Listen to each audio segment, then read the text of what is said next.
রবিবারও বাঁশড্রোনির পীরপুকুরে কন্যা সন্তানকে ধর্ষণের অভিযোগের ঘটনায় নতুন করে উত্তেজনা ছড়ায়। বাঁশড্রোনি থানার সামনে বিক্ষোভ দেখান বিজেপির মহিলা মোর্চার কর্মী ও সমর্থকেরা। পাপিয়া অধিকারী থেকে শুরু করে বিজেপির একাধিক মহিলা নেতৃত্বকে দেখা যায়। প্রত্যেকের হাতেই ছিল দলীয় পতাকা ও পোস্টার।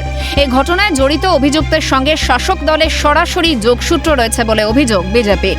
এরই পাশাপাশি ফাস্ট ট্র্যাকে বিচারের দাবিতে সরব হয়েছে গেরুয়া শিবির।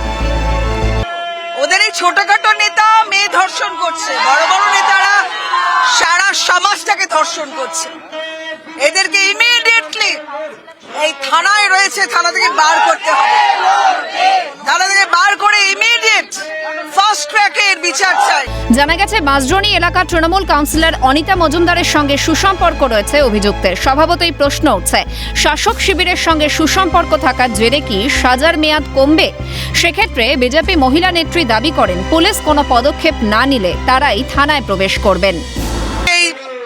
এই শয়তান পিশাচটাকে যদি ছাড়িয়ে দেওয়ার চেষ্টা করেন, আজকে আমরা এই মেঝেতে বসে আছি থানার সামনে, আমরা এবার থানার ভেতরে ঢুকবো।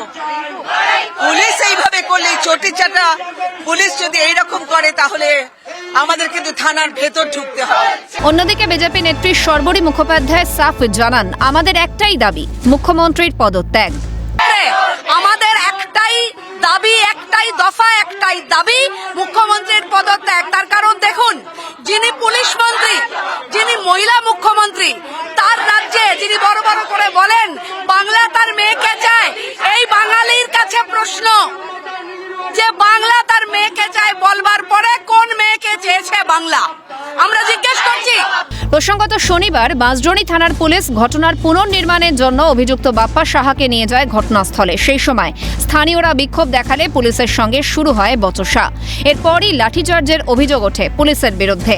সেই ঘটনার পরিপ্রেক্ষিতেই বাঁশড্রোনি থানার সামনে বিক্ষোভ চলে বিজেপির। একদিকে এই বাঁশড্রোনির ঘটনা, সেই ঘটনায় কেন শাসক দলের তরফ থেকে কোনো স্টেটমেন্ট এলো না, এই নিয়েও কিন্তু প্রশ্ন তুলছেন বিজেপি মহিলা মোর্চার কর্মী সমর্থক নেতৃত্বরা। ক্যামেরায় নিখিলের সঙ্গে শুভজিৎ, ক্যালকাটা নিউজ, কলকাতা।